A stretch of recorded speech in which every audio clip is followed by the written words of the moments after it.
আসসালামু আলাইকুম dear viewers, শুরু করছি আরেকটি ভিডিও ডেল্টা পিএলসি প্রোগ্রামিং টিউটোরিয়ালের জন্য। তো এখন আমি প্রথমে সফটওয়্যারে গিয়ে ডেল্টা পিএলসি সফটওয়্যার সেটি ওপেন করব। এই যে delta industrial automation WPL software 2.48। তো সফটওয়্যারটি ওপেন হচ্ছে। তো এই সফটওয়্যার দিয়ে কিভাবে মেনুগুলো কাজ করে সেগুলো আপনাদেরকে আমি দেখাবো। তো এখন প্রথমে সফটওয়্যার ওপেন করার পরে যে কোনো প্রোগ্রামে কাজ করার আগে আমাকে ফাইলে গিয়ে এই নিউতে ক্লিক করতে হবে। নিউতে ক্লিক করার পরে মডেল তো পিএলসি এখানে আছে, এরপরে সিলেক্ট পিএলসি, যে পিএলসিটি আপনার কাছে থাকবে বা যেটি নিয়ে কাজ করবেন সেটি এখানে সিলেক্ট করতে হবে। আমি SS2 সিলেক্ট করলাম, এরপর ওকে দিলাম। এখন যে উইন্ডোটি ওপেন হয়েছে এটিতে হচ্ছে আমরা প্রোগ্রামিং করতে পারবো, অর্থাৎ ল্যাডার লজিক প্রোগ্রাম এখানে করতে পারবো। তো এখানে যে ফাইল, প্রথমে অনেকগুলো মেনু দেখতে পাচ্ছেন, ফাইল, এডিট, কম্পাইলার, এরপর হচ্ছে comments, search, view, communication, option, wizard, window, help. এগুলো হচ্ছে অনেকগুলো মেনু। এগুলো সাব মেনু আবার এখানে রয়েছে অনেকগুলো, এগুলো ওপেন করা রয়েছে, সরাসরি শো করে, কিন্তু ইন্টারনালি আমরা এগুলোর মধ্যে সবকিছু পেয়ে যাব। তো ফাইলের মধ্যে আছে নিউ, ওপেন, নতুন সফটওয়্যার ওপেন করার জন্য। ওপেন হচ্ছে কোনো প্রোগ্রাম করা থাকলে সেটিকে ওপেন করার জন্য সফটওয়্যারের মাধ্যমে। সেভ এস, এগুলো সেভ করার জন্য। এরপরে program comparison, print, import, export, এগুলো এখানে রয়েছে। এরপর হচ্ছে এডিট। এখানে ইনসার্ট, রো, ডিলিট, আমি প্রোগ্রাম করার সময় ইনসার্ট যদি করতে চাই এবং ডিলিট যদি করতে চাই সেক্ষেত্রে এগুলো ইউজ হবে। ডিলিট ভার্টিক্যাল লাইন এবং ডিলিট প্রোগ্রাম, এগুলো আছে। এরপর compiler, ladder to instruction compile করার জন্য। এরপর comment, device comment, segment comment, row comment. কোনো রো এবং ডিভাইস অথবা সেগমেন্টকে আমরা যদি কমেন্ট দিয়ে যদি করে রাখতে চাই, যে একটা নির্দিষ্ট নাম দিয়ে যদি রাখতে চাই, সেক্ষেত্রে এই কমেন্টগুলো আমরা লিখে রাখবো।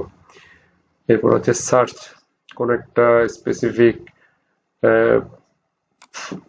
ইনপুট, আউটপুট অথবা কোনো একটা ইন্টারনাল রিলে অথবা কোনো একটা ডাটা রেজিস্টার যদি সার্চ করতে চাই, সেক্ষেত্রে এখানে আমরা সার্চ করতে পারবো। তারপর হচ্ছে ভিউ হচ্ছে এখানে ওয়ার্কস্পেস, টুলবার দেখতে পাচ্ছেন, মনিটরিং, ডাটা ফরম্যাট, এখানে বিভিন্ন sign, decimal, hexadecimal, ASCII, float, বিভিন্ন রকম রয়েছে। এরপর হচ্ছে এই যে ল্যাডার ডায়াগ্রাম গুলো, এখানে instruction mode, ladder logic, SFC, যে তিন ধরনের আমরা জানি যে তিন ধরনের প্রক্রিয়ায় প্রোগ্রাম করা যায়। এর মধ্যে সবচেয়ে জনপ্রিয় হলো ল্যাডার লজিক, যেটি আমরা সাধারণত করে থাকি। এছাড়া ইনস্ট্রাকশন লিস্ট মোড রয়েছে, SFC ডায়াগ্রাম মোড রয়েছে, এগুলো দিয়েও প্রোগ্রামিং করা যায়। এরপরে এখানে হচ্ছে communication, transfer setup, program transfer করার জন্য এখানে ক্লিক করতে হয়। এরপরে পাসওয়ার্ড দিয়ে রাখার জন্য সিস্টেম সিকিউরিটি, এখানে password setting, ID setting, upload disable, এখানে অনেকগুলো সেটিং রয়েছে, আমরা এখানে পাসওয়ার্ড দিয়ে রাখতে পারবো। এরপরে run stop, PLC run stop করা যাবে এখান থেকে। এরপরে যদি ফরম্যাট করতে চাই পিএলসি মেমোরি, তাহলে এই অপশনটা। আর কমিউনিকেশনের জন্য, অটো ডিটেকশনের জন্য এটি রয়েছে, এখানে ক্লিক করলে অটোমেটিক্যালি পিএলসি আমার পিসির সাথে কমিউনিকেট হয়ে যাবে অটোমেটিক্যালি। এরপরে হচ্ছে অপশন, এখানে কমিউনিকেশন সেটিং রয়েছে, কোনো পিএলসির সাথে পিসি কমিউনিকেশন করার জন্য এখানে অনেক কিছু রয়েছে, এগুলো পরবর্তীতে দেখাবো। এরপরে পিএলসি টাইপ, আমার যদি সিপিইউ টাইপ ঠিক না থাকে বা না মিলে, সেক্ষেত্রে এখানে ক্লিক করে আমরা নতুন আবার ওটাকে সেট করতে পারবো। এরপরে প্রোগ্রাম সেটিং, এখানেও পাসওয়ার্ড দিয়ে রাখা যাবে, এই project password, ID password, subroutine password.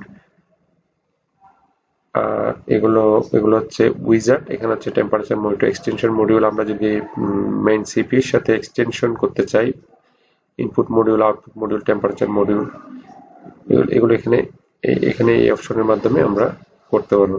এরপরে উইন্ডো হেল্প, এরপরে কোনো কিছু যদি হেল্প নেওয়া লাগে বা জানা লাগে, আমরা এখানে যে অ্যাবাউট WPL সফট, এখানে ক্লিক করব। এটা হচ্ছে প্রোডাক্ট আইডি এবং এটার ভার্সনটি দেওয়া রয়েছে। এরপরে যে অক্সিলারি এডিটিং, এখানে অনেক কিছু রয়েছে। তারপর ইনস্ট্রাকশন এন্ড স্পেশাল রেজিস্টার যদি দেখতে চান এখানে ক্লিক করতে হবে। এই যে বিভিন্ন ধরনের রেজিস্টার গুলো এখানে রয়েছে, চাইলে আমরা এখান থেকে দেখে নিতে পারবো। জেনারেল, এই যে পরে যে ইনপুট আউটপুট বিভিন্ন ইনস্ট্রাকশন গুলো এখানে দেয়া আছে। কাউন্টার, টাইমার, আমরা যাই দেখতে চাই, যত ধরনের কাজ করা যায় এই সফটওয়্যার দিয়ে সবকিছু এখানে রয়েছে, চাইলে এখান থেকে পড়ে নিতে পারবেন। তো এখানে যেটি রয়েছে program, project description, comment, system block, machine list, এখানে অনেক কিছু রয়েছে। আমরা এই যে প্রোগ্রামিং করার জন্য বিভিন্ন কমান্ড যদি এখান থেকে নিতে চাই এখান থেকে নিতে পারবো। এই যে এখানে বিভিন্ন ইনস্ট্রাকশন গুলো রয়েছে, চাইলে এখান থেকে নিতে পারবো। লুপ কন্ট্রোলের জন্য, যত রকমের প্রোগ্রাম করার জন্য যত ধরনের আমাদের ইনস্ট্রাকশন লাগে বা কমান্ড লাগে সব এখানে রয়েছে, চাইলে এখান থেকে পারবো, অথবা আমার এখানে শর্টকাট আছে এখান থেকেও পারবো, অথবা আমি এই যে এখানের মধ্যে plotting point, positioning, plotting, communication সবই আছে এখানে। তো এটি হচ্ছে ডেল্টা WPL সফটওয়্যার 2.48, এরপরে 2.51 রয়েছে, এরপরে আরো অন্যান্য সফটওয়্যার রয়েছে। এইখানে হচ্ছে এটি হলো শর্টকাট। এখানে আমরা যে ইনপুট এনো, নরমালি ওপেন, নরমালি ক্লোজ, এরপর হচ্ছে এসটিগার আছে, ফাংশন আছে, অ্যাপ্লিকেশন, এই যে কয়েল আছে, আউটপুট কয়েল, এগুলো হচ্ছে হরিজন্টাল লাইন। এরপরে এখানে বিভিন্ন কাউন্টার সেট আপের জন্য এখানে আমরা করতে পারবো। এরপর পিআইডি ইনস্ট্রাকশন এখানে রয়েছে, high speed counter, high speed pulse output, যেগুলো যে অ্যানালগ বিভিন্ন মডিউলের জন্য, পজিশনিং কন্ট্রোল, এরপর auxiliary set up for extension module, CP এর সাথে যে মডিউল এক্সটেন্ড করবো এখান থেকে করা যাবে। তো temperature monitor, interrupt service, tension module. তো এগুলো হচ্ছে ডেল্টা পিএলসি সফটওয়্যার বিভিন্ন কমান্ড গুলো, যেগুলো ইউজ করে আমরা ডেল্টা পিএলসি প্রোগ্রাম করতে পারবো। তো ডেল্টা পিএলসি সফটওয়্যারের উপরে যে ওভারভিউ বা আলোচনা সেটি আজ এ পর্যন্তই।